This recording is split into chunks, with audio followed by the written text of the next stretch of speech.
Welcome to the Sent from Disneyland podcast. Here age relives fond memories of the past. If it's your first time joining us, welcome. On this episode, we'll take a journey into the past and explore Disneyland and Disneyland history with mementos, snapshots, and postcards sent from Disneyland from 1955 to the present. Today, I'm starting off by thanking my patrons from patreon.com. You can join and receive mail from my desk or from my Disneyland trips. Special thanks to Random Olive, the first patron to this podcast, and to the e-ticket patrons Tania, Eric Daniels, Joe Gamble, Scott Booker, Monica Seitz Vega, Russ Romano, Michael and Christina Cross, Scott Cagle, and Sheila Harry. C-ticket patrons Serious Inquiries Only, Debbie Weinstein, Jennifer Schneep, Grace Coate, Ben and Noel Bruning, Patty Wolin, Angela Reynolds, and Aaron Moran. B-ticket patrons The Disney Rewind Podcast, Jeff and Paige Orton, and Joshua, and Exorable Tosh Bell. And the A-ticket patrons, Elise Sharp, Zealot Infinity, Alexis Robles, Maggie and Henry Byers, Angel DeBlois, and the All Aboard podcast. You can also sign up for my new newsletter for a chance to get some postcards delivered by the USPS to your mailbox. I am your host, your post-host Clocky, and today we have 2 postcards sent from Disneyland.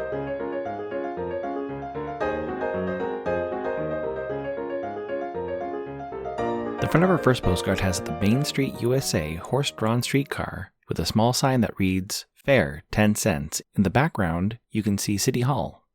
On the back it reads, Horse-drawn streetcar. Old Dobbin supplies genuine horsepower for the streetcar journey down Main Street, where turn-of-the-century America lives again. It's postmarked December 18, 1974, with a U.S. Postal Service cancel and a 10-cent We Hold These Truths Jefferson Memorial postage stamp. Scott number 1510. I assume they visited the park on Sunday, December 15, 1974, when park hours were from 10 a.m. to 7 p.m. The weather was a high of 74 and a low of 44. It's addressed to Celia Altieri of New Haven, Connecticut. It reads, Dear Celia, I finally got to California. So fun. We went to Disneyland. We had a wonderful day there. We saw almost everything, and I saw lots of things. It was beautiful. Jenna Savinelli. While researching my 200th episode, I found a set of 12 photo postcards for sale on a postcard website. The history of photo postcards dates back to the 1890s, when anyone could take a photo and have it printed on cardstock to be sent in the mail. In 1902, Kodak had a service to print photos and include a postcard back. By 1903, Kodak began selling a camera designed with postcard-size film. Then in 1907, they introduced a service called Real Photo Postcards. This service coincided with new federal mail rules, which allowed the address side of the postcard to have additional writing. Prior to 1907, postcards could only have the address and stamp on one side, and the other side could have the postcard image and/or personal message. Now, the back of the postcard could include a line down the middle to separate the writing area and the address. They would also print the word postcard at the top center of the back of the postcard. Real photo postcards could be created by amateur photographers and by professionals and companies. The main difference between real photo postcards and standard postcards would be how they were printed. A real photo postcard would be developed on photographic paper, and a standard postcard would be made the same way a magazine or a newspaper would be printed. Playl.com has an easy way to spot the difference between the two. You can do that by looking through a magnifying glass. If you see that the image is made up of little dots, it's a standard printed postcard. The real photo postcard should be a solid image with no dots.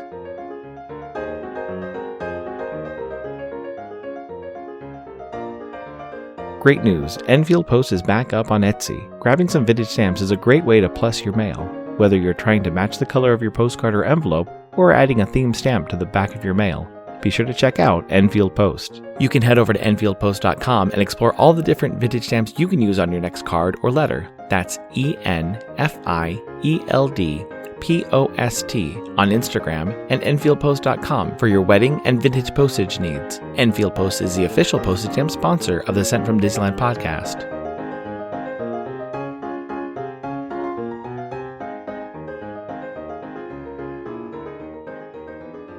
The front of our next postcard has a view of New Orleans Square. On the left-hand side, you can see the entrance to Pirates of the Caribbean, and on the bottom, you can see the edge of the Rivers of America. On the right, you can see Cafe Orleans. On the back, it reads, New Orleans Square Panorama. New Orleans Square, where the magic, flavor, and romance of the City of Enchantment Live Again in Disneyland. It's postmarked May 17th, and although I can't read the year, I'm assuming it's 1968, with an Oceanside cancel and a 6-cent Franklin D. Roosevelt postage stamp, Scott number 1284. I assume they visited the park on Saturday, May 11th, 1968, when park hours were from 10 a.m. to 7 p.m.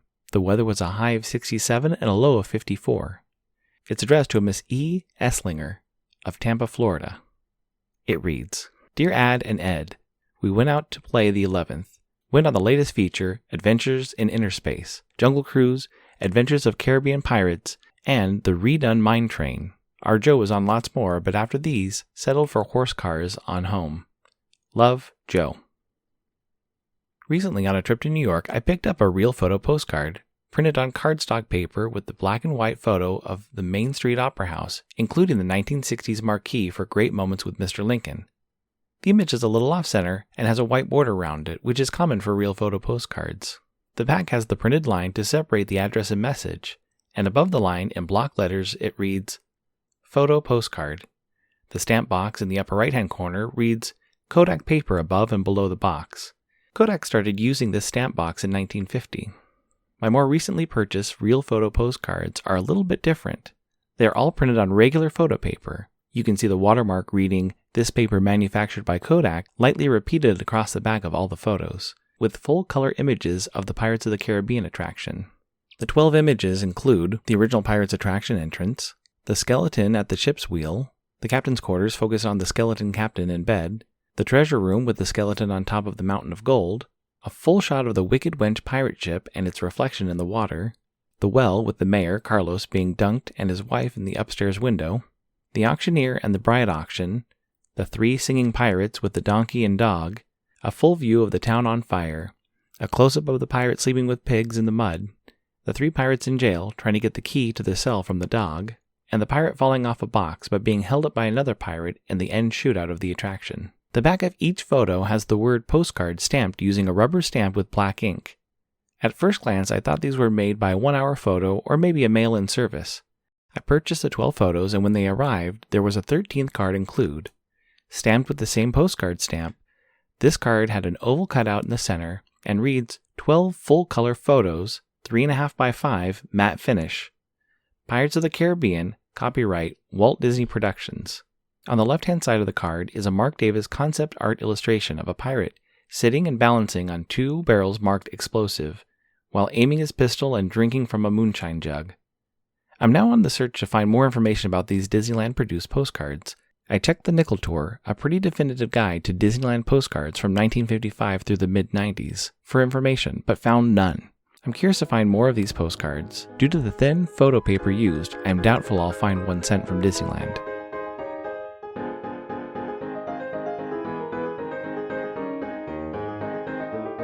This incoming postcard is sponsored by the Art Throwdown. Art Throwdown, or ATD, is an online craft hour on Instagram, starting at 9 p.m. Eastern, 6 Pacific. Be sure to check out Monday's ATD, which is usually hosted by paper artist Russ Romano. I've seen many amazing art projects, learned about awesome postmarks, postage stamp history, and a lot more on different episodes. It's great to stop in for an hour to watch someone craft or design something unique. Each host brings something a little different to each show. I'll list some of the regular hosts, or you can follow Russ Romano 2021 on Instagram.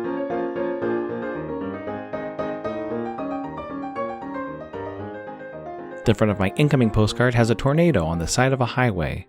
On the right, you can see a car driving with its headlights on away from the tornado. On the back, it reads, Tornadoes usually occur in the spring, spawned by storms, and take on many shapes from narrow ropes to wedges as wide as 1.7 miles. Many strike open areas, causing no loss of life.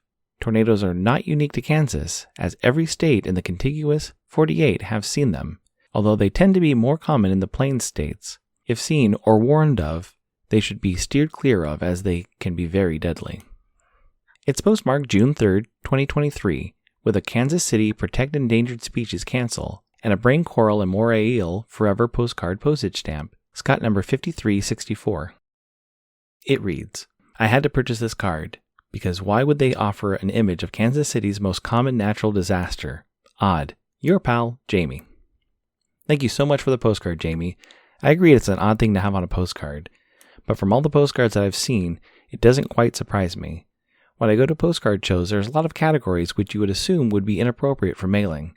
I'm getting ready for some travel this summer for work, and will be looking for odd postcards still on the rack. It makes me wonder if I'll be able to find an earthquake or an avalanche or any other natural disaster postcard.